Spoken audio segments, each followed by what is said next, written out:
Welcome, everyone. This is 5-Round MMA. My name is Alex Ramirez. Alongside is my esteemed co-host, Albert Sita. We are back at it.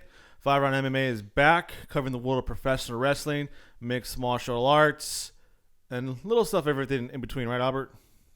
Yeah. We're going to do some anime today, right? Anime, of course, right? Yeah. So for you guys who don't know, we are based in California. We are under another curfew recently in this state now, but we try to make the most of it on this one. So also too, I want to kind of give you guys kind of a sneak, not a sneak peek, but a little insight of how we record these episodes. So we record Saturday during the daytime, so we might be a week behind on some recaps and stuff like that. So this episode, even though it's going to be airing after UFC 255 and WWE Survivor Series, we're recording before those events, so we'll have our reactions and recaps to those events the week after that, if it makes sense. So the more we kind of crank out shows, the more it makes sense. And they're also kind of get back and getting some of our old co-host Jason Hendricks of the Adults.com podcast, and of course our executive director or producer Guillermo Cita back on here as well, and as well as getting some personalities in the world of mixed martial arts and professional wrestling on the show as well. So, Albert, before we get started, how you doing, man? I'm doing really good. Yeah. I liked the first episode. Yeah. I could be biased because that's our show. Yeah. But yeah, man, I don't know if you're as a bigger NBA fan than you are any other sport, but it was hard to follow all the trades and signing yesterday. I kid you not. I think I just had Waj's Twitter just up on my phone because so much was going on. And I wanted to. I mean, I have never seen so much action take place in the free agency market in the NBA. Yeah, dropping those Woj bombs, right? I know Albert is. If you guys don't know, he is unashamed. What, you're the fourth Ball son? Are you? Is that yeah. A member of the Ball family? I'm part of the Ball family. I follow the Ball family very closely, which I'm not gonna do in front of camera, but. For once, Alex has been pissing me off on the DMs. He be sliding on our DMs, giving me nothing but me by the ball-hating LaMelo Ball. Yeah. So were you excited when LaMelo Ball was drafted 3rd overall by the Charlotte Hornets? Actually, I'm glad. I think it was the best fit for Baby Ball. I think Michael Jordan can bring the best out of him. Yeah. So. I'm excited. Albert would literally watch their Facebook show, so like the reality show. Real quick, how's that dynamic going to be with their dad and Michael Jordan on the same room together? I just hope that not only do they do the 1v1, like Jordan versus LeVar, but I hope they put it on their Facebook show when it comes back up. Hey, maybe Michael Jordan's smarter businessman, right? So switching gears, let's talk about the show as a whole. We got a lot of topics to cover as always. We do 5-minute segments or 5 rounds, hence 5-round MMA here. 5 minutes each, 25 minutes in and out. Maybe a little longer with the banter before and after and in between rounds. But today's show, we're going to talk about WWE and their third-party kind of system and how they're limiting their employees and how they can make money outside of their contracts. More specifically, Zelina Vega. We'll recap Rafael dos Anjos versus the Paul Felder fight night that happened last weekend. We'll talk about Anderson Silva officially being cut from the UFC. Woo. We'll talk about Tony Ferguson and who's ducking him and who's not ducking him. And then also we're going to recap. Jon Jones, gave an update on how his move to heavyweight division is going. And we'll talk about that and kind of see what the future of the heavyweight division lies in store for Big John Bones Jones. But as far as round number 1, Albert, let's get started with this one. We'll start the timer first. Hold on real quick. Let me introduction here. Zelina Vega was released from her WWE contract about a week ago because of this new policy WWE has in place when it comes to their superstars making money outside the company, third-party systems like having a Twitch account, doing their own like side sponsorships, in the case of Zelina Vega, having an OnlyFans account here. So they're trying to really kind of hone that in and say, you know what, you can't make money like that because it might be bad for the business. So let's get started with round number one. So Zelina Vega is the first one to fall, almost made an example of by WWE. In your thoughts, what are your thoughts about this whole no third-party platform policy and also on Zelina specifically getting fired for the violation of this so-called policy? Well, first off, I don't want no Rusev / Miro heat. Yeah. But I want to say this goes all the way back into when Lana was blowing it up on social media, and she actually got a Bang sponsorship. Yeah. And the rumor is, Miro says it's not true, which that's Rusev, if you guys don't know. Yeah. Says it's not true, but our boy Meltzer said that that's the main reason why this all kicked off. Because she got a Bang sponsorship, and Vince, he likes his cut of the bread too. Yeah. And he wasn't getting that cut of that Bang money. So I think that started it. But with that said, I think people saw success on it. Zelina was one of them that did it. And then I guess, like you said, I think they really set an example for her. So, like, obviously with Twitch, too, because you get sponsorship deals. AJ Styles is really big on Twitch. He hasn't said anything about it. I mean, on Twitch. I didn't know that she was on Twitch, but apparently she's a big gamer. I don't know. And I guess the final straw was when she started her OnlyFans account to, like, show off her cosplay. Like you said, WWE does not like you making sponsorship deals and not getting that cut. But, like, there's a difference between who you are, who you play on character, and then who you are as a person, right? Lana, I think her Instagram handle is her real name, and it says like, oh, I play Lana on something like that. It's kind of a fine line nowadays, right? Between who they are on TV and then who they are in real life. Because, the kayfabe is dead, right? They don't go around walking around thinking there's, they're Aleister Black or like Seth Rollins is Seth Rollins 24/7. He has his persona. And then on social media, we see who they really are, right? Yeah, but the bigger problem is that they're independent contractors. And I think this is where everything's getting a little bit weird. Because if they're independent contractors, why can't they make that side money outside of the E? Yeah. Like you said, they're using their real name. They're not gimmick infringing. If you remember when Xavier Woods first started Up, Down, Down, mm-hmm. The wrestlers were not using their gimmick name. They weren't saying, I'm Rusev or whatever. They all had little nicknames. Yeah. They weren't gimmick infringement, which I think that's what the big problem is. Because I guess WWE is trying to say, like, we made these characters and you're trying to make money off of our characters that we made. So I think that's where the real issue is showing up. But like you said, they're using their real name. And this is how I look. Like, Zelina, you didn't make how I look. This is how I look, right? Exactly. So I think it's gonna get real interesting. I don't know if you heard that the guy, one of the guys that ran for the Democratic, Andrew Yang. Right? Andrew Yang. He looks like he wants to drop the hammer on WWE, and I wish honestly they should. It's time. It's not right. I think if they're independent contractors, treat them like one. If they're not independent contractors, then they should be full-time employees with medical benefits and everything else that comes with being a full-time employee. Yeah, it's almost like for every professional wrestler, WWE was the pinnacle. That's where you want to be. But now, if you're like on the verge of getting signed of a contract, and you kind of see how it is, like, is this really the place to go? Like, for every, not even John Cena anymore, because nobody's gonna get paid as much as John Cena. Nobody's gonna be as big as John Cena. For every Seth Rollins, there's a ton of Cesaros in the company where they're just not doing much. They can't do anything outside of the company. Here's this paycheck you're gonna get, and that's it, right? Mm-hmm. So like, unless your goal is to be a paid professional wrestler, then you could do the Zack Ryder route, right? I've always been my dream to be WWE. I'm getting a check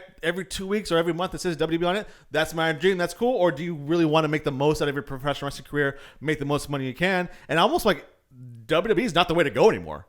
I 100% agree. I think the people like Roman Reigns who don't like doing that extra stuff, WWE fits them perfect. Let the machine do its thing and do whatever. But then you have people outside that are making the fact that there's wrestlers that have a huge following on Twitch and didn't have such a good career. We're off camera. We're talking about Adrian English. Yeah, he has a good Twitch account, but I'm not trying to bury the guy, but in WWE he didn't have such a good run. He was just a commentator. Yeah.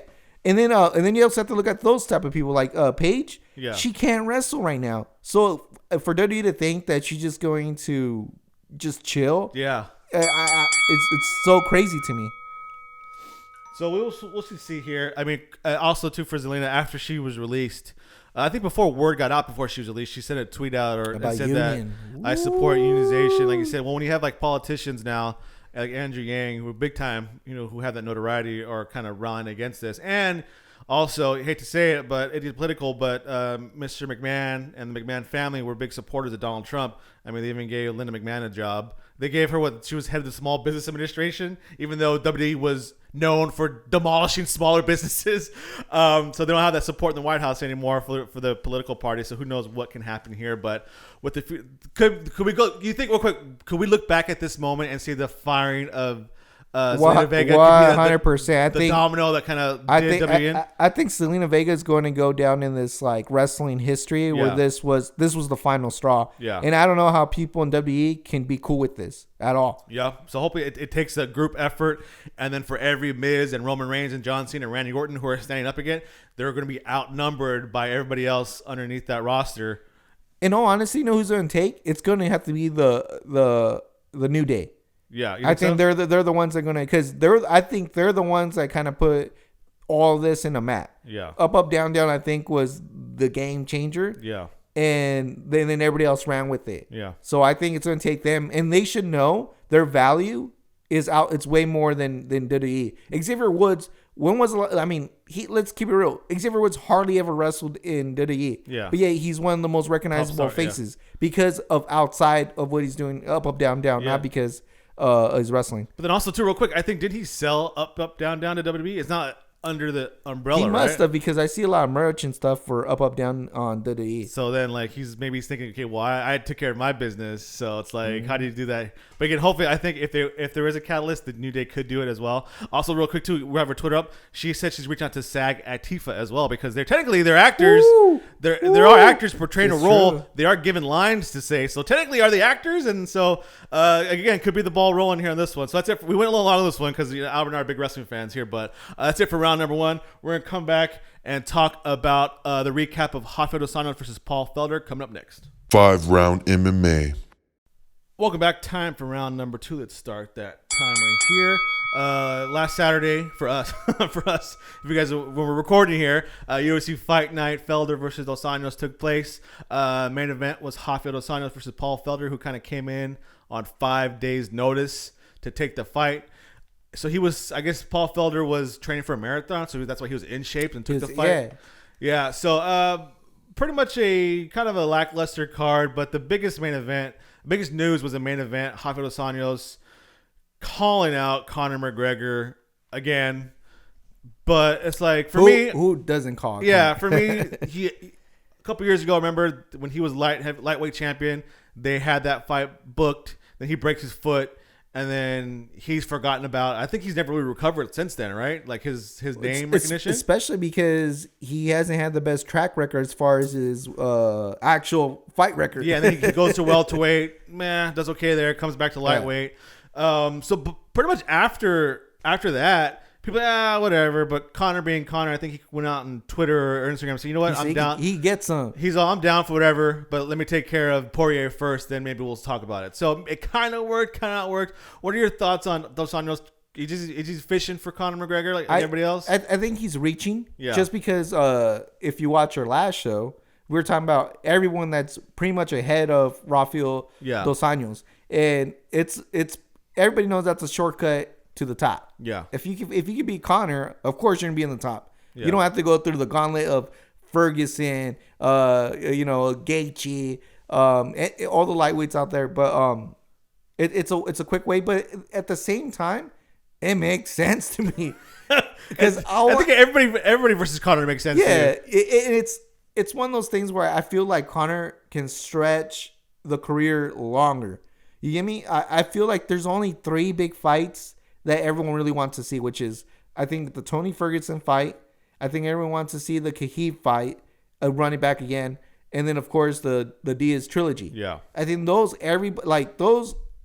everybody's been waiting for.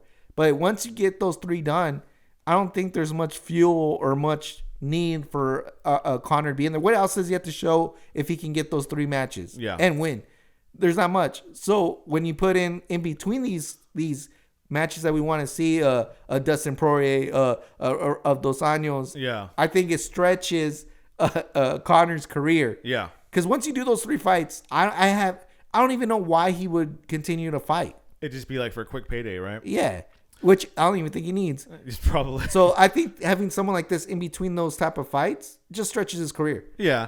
Also, I mean, RDA is former champion, but I think he kind of sees his value more than that, where it actually it really is worth, especially on the promotional side of the UFC. I mean, he's not even really a big star. Obviously, Brazil is going to like support who they have, but like he's not even like he's not even one of the biggest Brazilian fighters out there. And in America, you have to be like a really hardcore MMA fan to even know who he really is. So as far as a needle mover, I don't see RDA as even being a blimp on anything or any radar or whatever.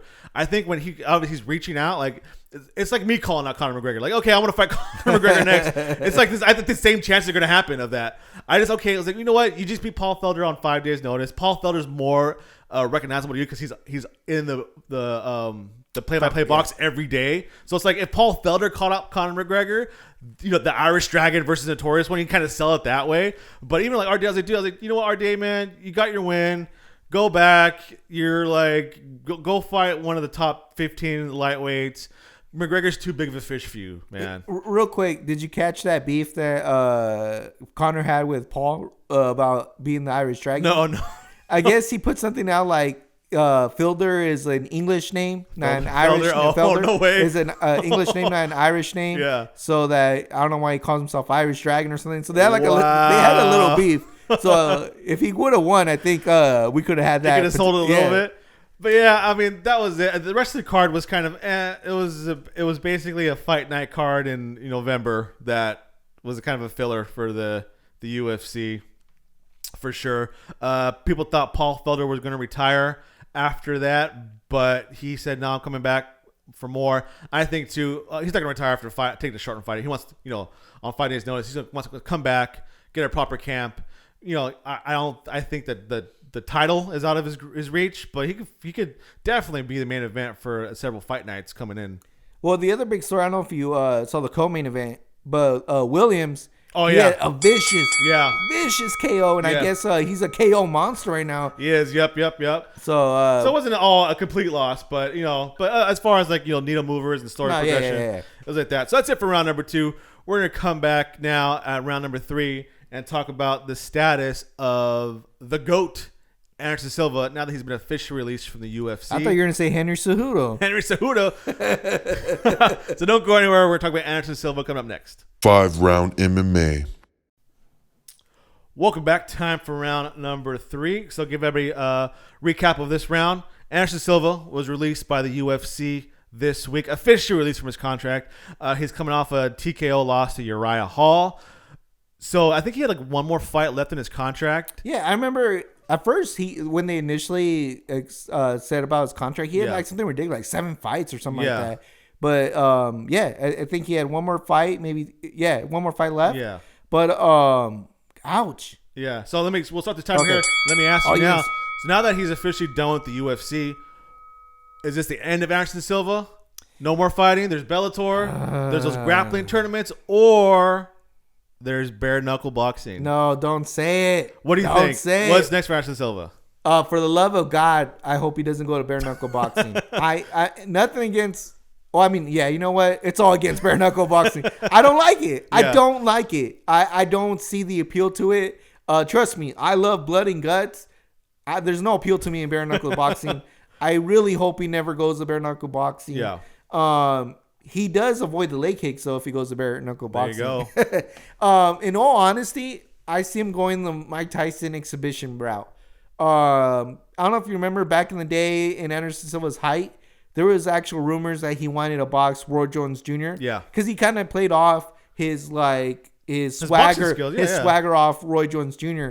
And no lie, I would be very, after what happens with Mike Tyson versus Roy Jones Jr., after that fight, I am very interested to see Anderson Silva versus Roy Jones Jr. in a boxing exhibition match. Yeah. So you think he goes that route? Like, there's also too there's a ton of those grappling, jiu-jitsu tournaments. You can do that. Chael Sonnen, who puts on, I think, probably one of the best ones with submission underground. Yeah. You can do Chael versus just straight up Anderson Silva, straight up grappling submission. I would pay to see that. Yeah. And that's what I'm saying. I think, but what I'm trying, those are the routes. Yeah. I mean, Scott Coker came out and surprisingly, it sounded like he did not want to touch Anderson Silva. Really?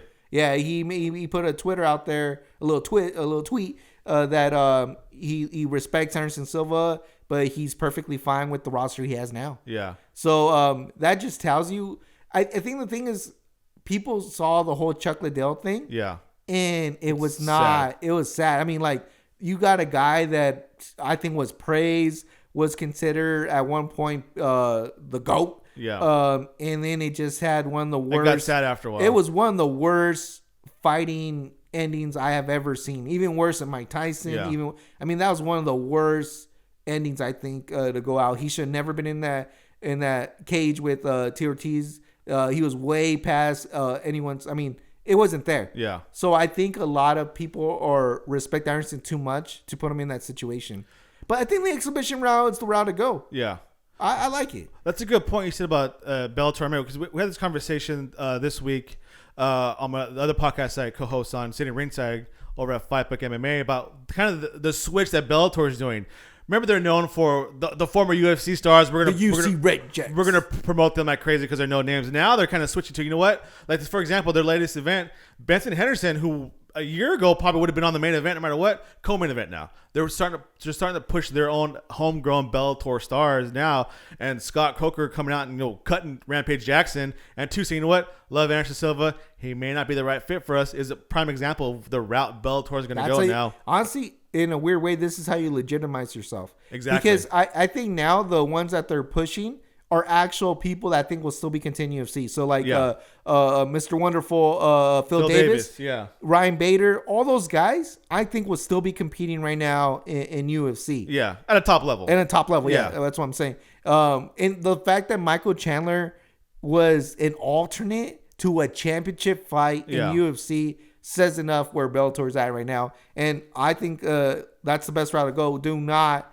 touch Anderson. I think it's disrespectful if they do something like that. Because like you said, Chael Sonnen does work with Bellator. Do you think maybe like, okay, we have Chael Sonnen here. Maybe we get Anderson Silva and we could do a Sonnen versus Silva too. Some of those, you know what's funny? Some of those fights make sense to me. Yeah, because the level is almost. Well, yeah. So I want to talk about that but don't put him against Lima. No, yeah, of course not. Or MVP, right? Yeah.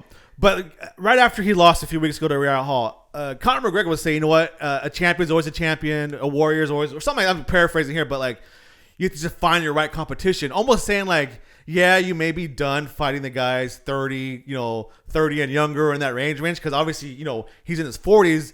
Father Time always wins. But you see, Conor McGregor said the right competition's out there. You think, was Conor really promoting like, okay, go out and fight, the Vitor Belforts in a different, those guys who the 45 and over league, right? Almost like the rec league in MMA. Because Albert, now we have our own history in recreation. Yeah, they do have those adult leagues 45 and older where the competition's right there. Do you think that's there for them? And I'll tell you, just to touch on the recreational career, just to tell you, we saw some guys where that. If I didn't know about NBA, I'll be like, these guys. They're pretty good, right? They're really good. Compared to other guys in their age range. And when they would show up to the gym, I was excited. I was like, dude, we're going to see some dunking. We're going to see, they look real good. We saw some European players that used to be in Europe. Man, they were good. Golf has a senior tour, right? But granted, when it's like head bashing and combat sports, a senior league may not be. And this is why I go the exhibition route. I think like you said, if Chael and him do a submission straight up match, if he does just boxing with Roy Jones Jr. and exhibition, because exhibition isn't the full rounds and all that stuff. There's a little lighter. Yeah, it's a little bit lighter. I think that's the route to take. And if you do MMA, like you said, I wouldn't mind saying Vitor Belfort versus Anderson Silva. And with that said, to all the people hating on them retired senior guys still going at it, I'm ordering Mike Tyson versus Roy Jones Jr. I don't care. I'm hyped. I'm hyped to see that. There you go, right? Or he can go to the Ken Shamrock route and go professional wrestling, right? Shamrock is like 50 years old, tearing it up in Impact Wrestling. So. Unless he be, Anderson will have to be a Paul Heyman guy. Yeah. Because he cannot. I don't think he could a promo. Yeah, I do think exhibition rounds. Ken Shamrock on the other hand, that guy, give that fool a live mic. He'll cut promo all day long. That's it for round number 3. We're going to take a break and come back and enter the championship rounds. We're going to focus on why can't Tony Ferguson get a fight or who's ducking him, but we also got some fight news for that as well coming up next. Do not go anywhere. 5-round MMA. Welcome back. Time for round number 4. We're entering the championship rounds here. My boy, Tony Ferguson, El Cucuy. I feel he's being held back by the UFC. 100%. So we'll go ahead and start this round here. News broke out a couple weeks ago that Tony Ferguson was supposed to fight Michael Chandler. I think that was rumored, but Michael Chandler didn't want to take it because Tony Ferguson wants to fight in December. And Michael Chandler, who was just fresh off a weight cut for being an alternate versus Gaethje, said, "No, I can't do it. I want a full camp. Let's do it in January." I think he said the exact same card that Conor McGregor and Dustin Poirier is fighting. Tony Ferguson said, "Bro, get out of here. You're ducking me." I don't think it's not the best look for Chandler. You know, Tony Ferguson's a top fighter, and he says, you come to the UFC to fight. You get ready, you make weight for something that might not happen. All of a sudden, a fight's offered to you, a big-time fighter, and you don't take it. What are your thoughts on that real quick?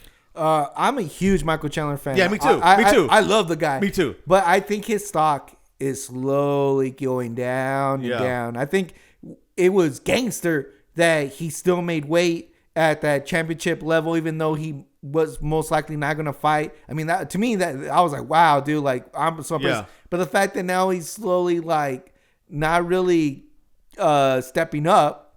I mean, I understand that Dos Anjos fight goes too close to his other weight cut. Yeah. But then, I don't know. Now it's starting to sound a little bit ducking. But I'm a huge Michael Chandler fan. Yeah. So that leaves kind of Tony Ferguson in this limbo area where he come off that loss to Justin Gaethje, where Gaethje ruined everything for us, and we didn't get the Khabib fight. So as much as I'm a fan of Gaethje too, but like I'll never forgive him for that. 2 more seconds. I'll never forgive him for that. And Tony had that win. Exactly. So now that kind of with Michael Chandler out of the picture, it kind of left him in limbo. Tony Ferguson. Now we got news today, breaking or late last night. Per ESPN, Tony Ferguson is now going to face the ever tough Charles Oliveira on December 12th, the card he wanted to fight Michael Chandler on, per Dana White. So now, I mean, we talked about it last week, right? The road for Tony Ferguson to get to the title is going to be the toughest road out of anybody, right? And they give him Charles Oliveira as a prime example, who's a top fighter, a perennial contender no matter what. Dude's been fighting the UFC forever. And it's not an easy fight. He kind of redesigned himself as a fighter. He's been jumping around weight classes. Yeah. We see him at 145. But he just had an impressive win over Kevin Lee. So I think they are putting him through the gauntlet. It's like the gauntlet, right? Where like somebody like Conor McGregor comes in, one fight, boom, title shot, even though Dana White says it's not going to happen, right? It's like every fighter has their own road, no matter how good they are. It all depends on if you're on Dana White's good side or bad side, right? And obviously, Tony Ferguson always speaks his mind. I don't think he's on Dana White's favorite list. So we called it last week. Tony Ferguson's going to get the road through hell to get that title shot. And I still think he's going to come out on top no right because he's the best fighter. Oh, yeah, I think so, too. But just to show, he's on a 7-fight win streak. Charles Oliveira, 7 fights. So, we knew it. We knew this was going to happen, but it's fine. I think the aura of El Cucuy just grows as he consumes these. He's eating these souls that get stronger. So I love it.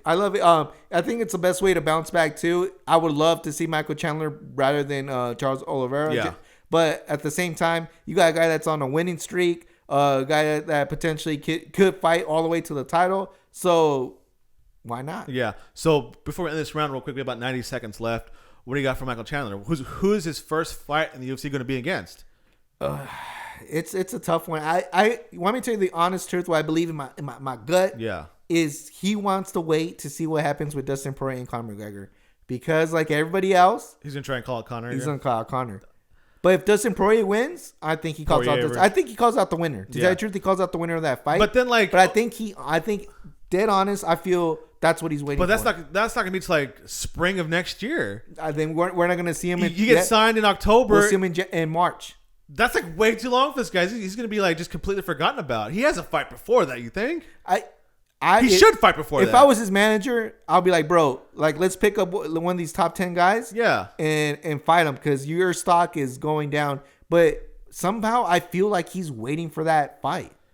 It's like, okay, like you have to come and improve yourself, right? You're the former Bellator champion, but a lot of people's eyes, that's Bellator. Maybe he feels like if it's not championship fight, why is he Doesn't stepping matter. up? You got to prove yourself. Like obviously, UFC lightweight division is a lot different from the Bellator lightweight division. And if you're coming in as a former champion in Bellator, you at least got to knock out a top 5 guy or a top 10 guy. Yeah. And just to prove that you can hang in the UFC, right? And and I'm a Michael Chandler fan, like you said, too. Exactly. Yeah. And last week we went over all these like lightweights that are out there. I mean, there's plenty of people out there, but I honestly think he's waiting for the Conor McGregor fight. I know. If I was picking, I would literally go on the list who doesn't have a fight and just fight that guy. And he could be a either co-main event pay-per-view or ESPN Plus, main event. But we'll see. Again, Tony Ferguson, we called it last week. The road through hell to get to title shot just because the UFC, Dana White just wants to torture him. But El Cucuy, he was born in the darkness, like Bane, right? Yep. I was born in the darkness. And he thrives in the darkness. I didn't see the light till he was a man. Tony Ferguson, 2021, the year of El Cucuy. I'm calling it now. We got one more round coming up next. I still get goosebumps thinking of that storyline. We got one more round. We talk about Jon Jones and his transition to the heavyweight division. He gave us all the fans an update on how that's looking, so don't go anywhere. 5-round MMA.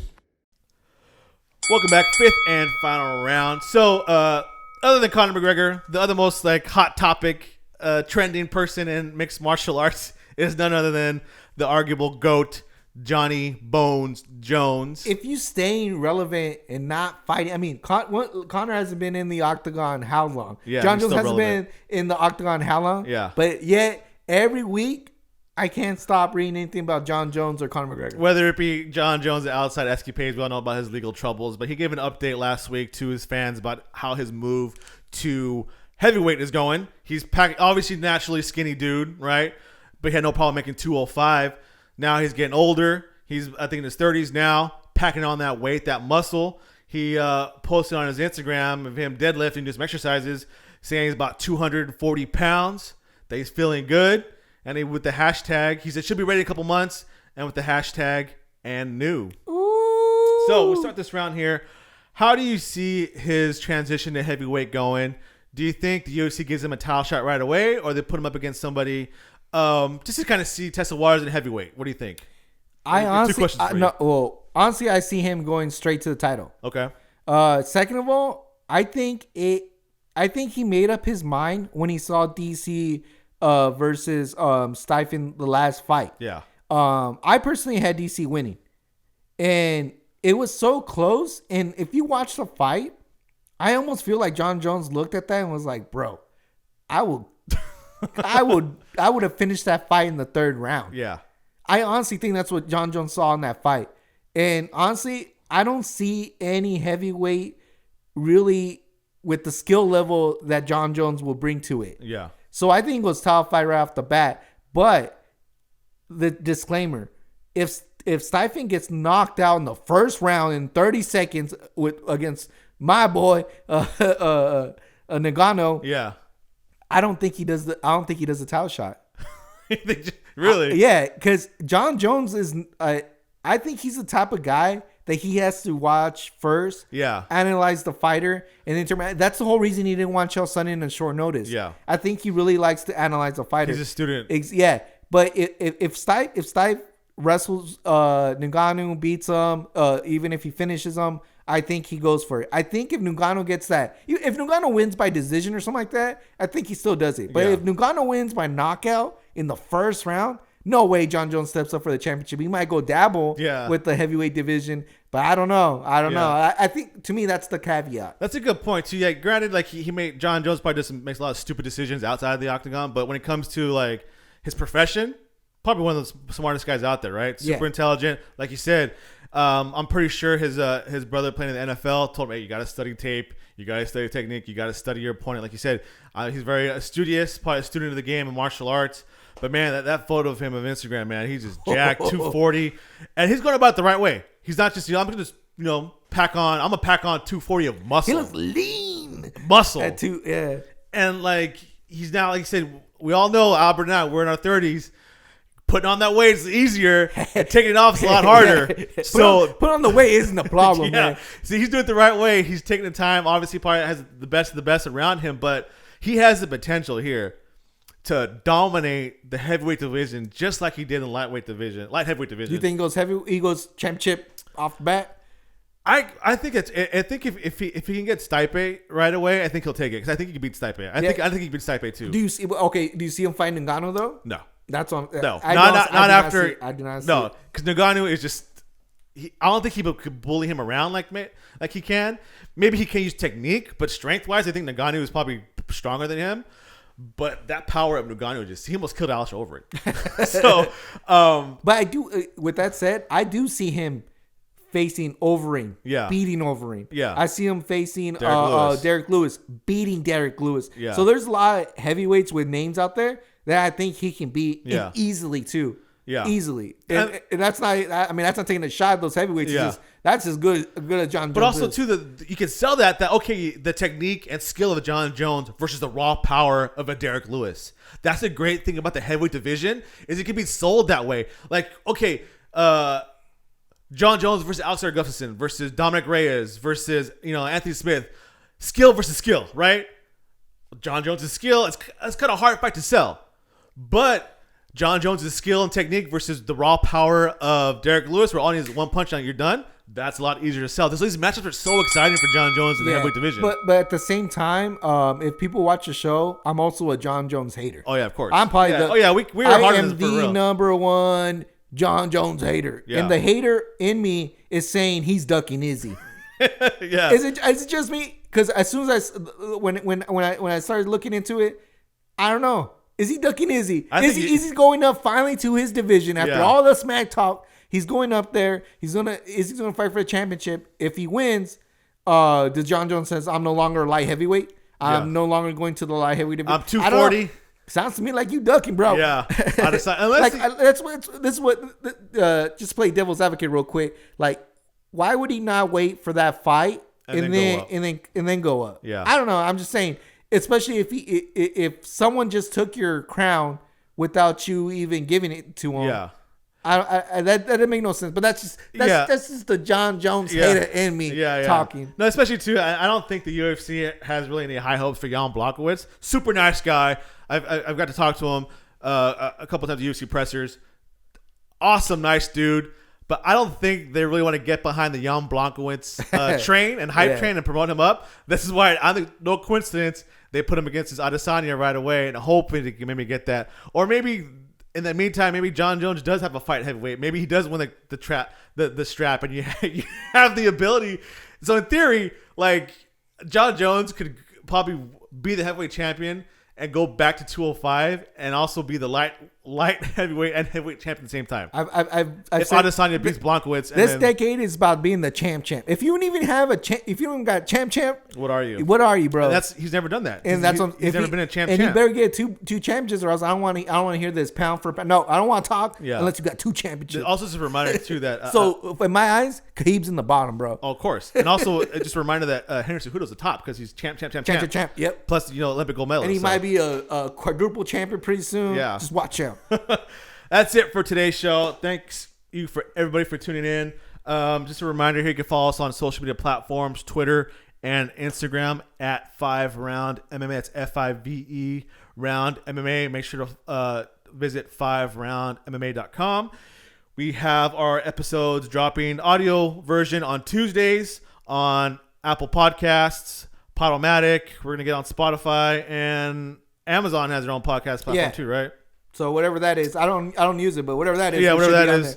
Also, and then our video versions of the podcast, along with our 5-6 years of back catalogs, can be seen on our YouTube channel. Just search 5 Round MMA on YouTube. It's FIVE Round MMA.